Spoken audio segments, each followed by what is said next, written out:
Good morning everyone. तो चलिए हम आज के लिए आज के ट्रेडिंग सेटअप पे बातचीत करते हैं। तो सबसे पहले हम लोग डॉलर इंडेक्स पे बात करेंगे। जैसे कि अपने लास्ट दो दिनों में देखा होगा कि डॉलर इंडेक्स जो है इस रेंज से और इस रेंज तक ही ऊपर नीचे ऊपर नीचे ऊपर नीचे ऊपर नीचे इस रेंज पे आता है, तो एक यहाँ पे नीचे की तरफ जाता है, तो एक ऊपर, तो एक प्रकार के चैनल में ट्रेड कर रहा है। ये तो कंफर्म हो गया है कि ये यहाँ से टर्न अराउंड करके ऊपर की तरफ मूव करेगा और एटलीस्ट यहाँ तक जाएगा। जैसा कि मैं इस वीक के शुरू से ये बात बोल रहा हूँ कि डॉलर इंडेक्स यहाँ अब कितना समय यहाँ पे बिताता है इस लाइन के ऊपर, मतलब 107.20 के ऊपर क्लोज करने पे ही इसमें एक बड़ी तेजी आएगी। वो तेजी फिर एटलीस्ट 109.50 तक डॉलर इंडेक्स को ले जाने की कैपेसिटी रखेगी। ठीक है, तो डॉलर इंडेक्स में यहाँ पे हम लोग बुलिश हैं और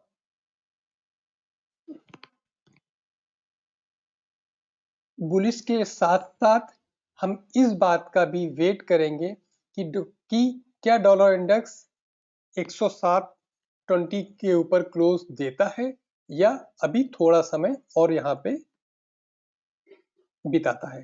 ठीक है, अब इसके करस्पॉन्डिंग दूसरे इंडेक्स के बारे में बात कर लेते हैं, दूसरे पेयर के बारे में बात कर देते हैं। तो जैसे यूरो यूएसडी,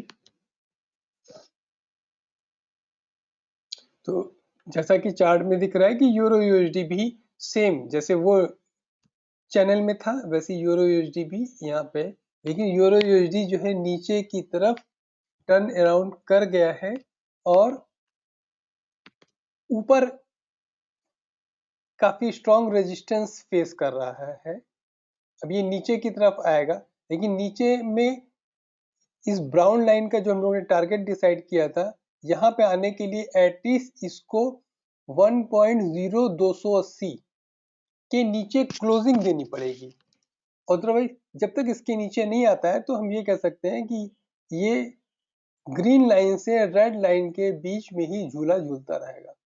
ठीक है, तो आज क्योंकि इस वीक का लास्ट ट्रेडिंग सेशन है तो बहुत ज्यादा उम्मीद नहीं रखते हैं, लेकिन फिर भी ये देखेंगे कि क्या ये इस ग्रीन लाइन के नीचे क्लोज हो पाता है या नहीं। ठीक है, अगला पेयर देखते हैं।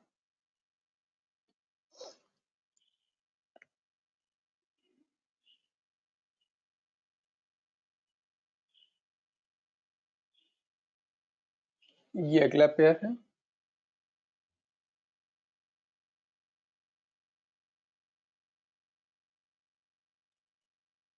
AUD USD. एयूडी यूएसडी कल देखिए ऐसे सेशन में ट्रेडर वालों के लिए बहुत अच्छा समय होता है कि उनको ऊपर और नीचे दोनों के मूव मिल जाते हैं, जिससे वो अच्छा पैसा बना सकते हैं। कल देखिए ये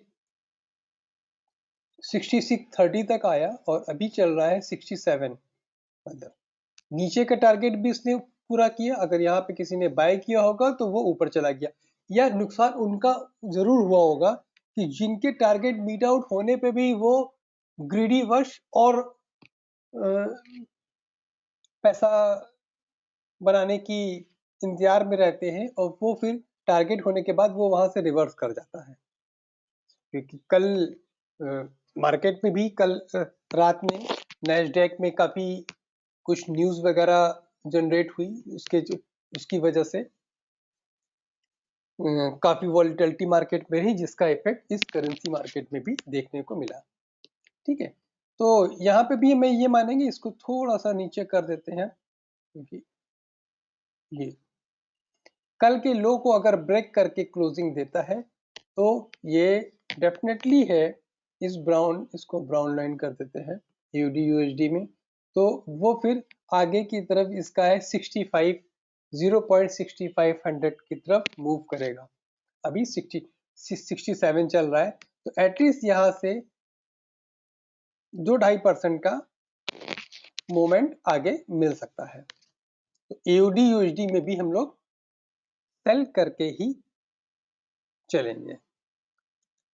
अब न्यूजीलैंड पेयर को देख लेते हैं, NZD USD।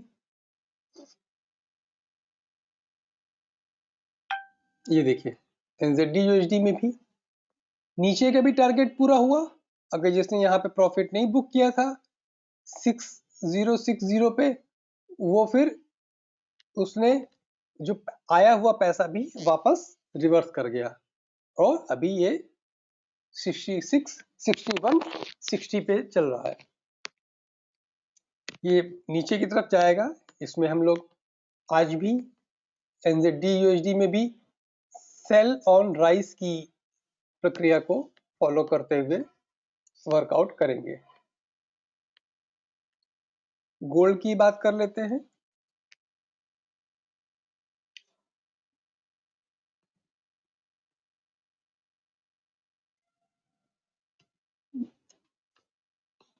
जो हम लोग ने वीक के शुरू में टारगेट डिसाइड किया था कि 1750 तक जाने की एटलीस्ट जाएगा, तो उसके काफी करीब आ गया है।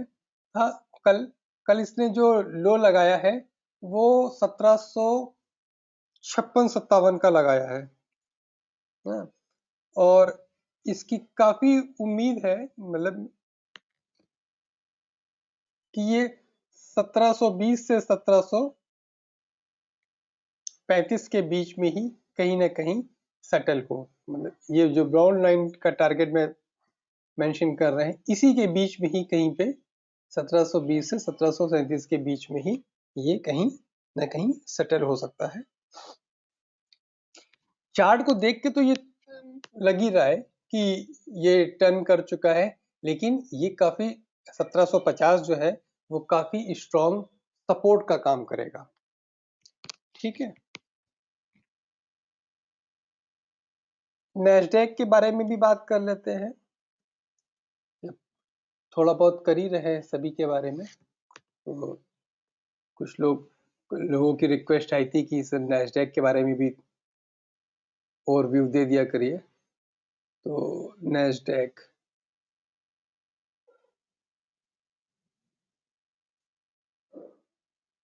नैस्डैक ने कल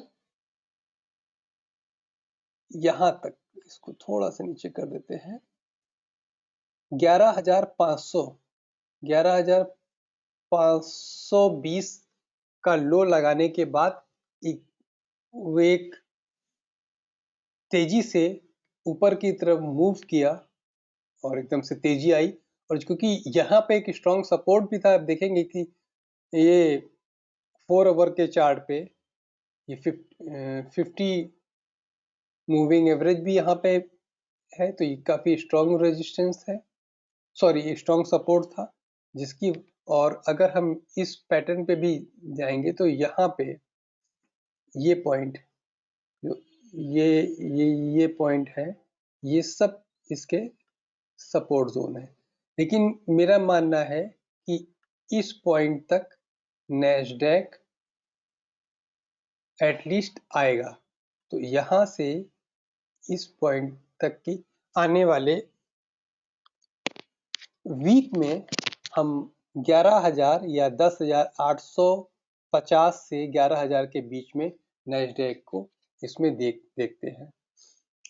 कल तो इसने यहाँ पे ब्रेक कर दिया, मतलब यहाँ पे सपोर्ट लेके तुरंत एक स्प्रिंग की तरह बाउंस बैक दिया, लेकिन अब देखते हैं कि क्या इस पॉइंट को ये होल्ड कर पाता है या फिर इसको तोड़ता है। ठीक है,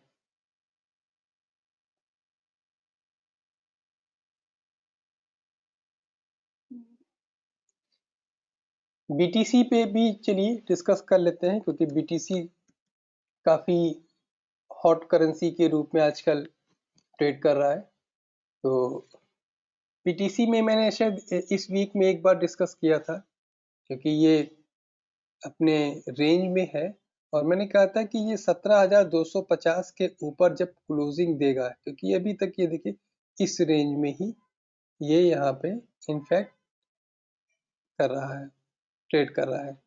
तो जब तक ये 15,800 के नीचे क्लोजिंग नहीं देता है नीचे की तरफ, तब तक उसमें नीचे की तरफ मूव नहीं आएगा।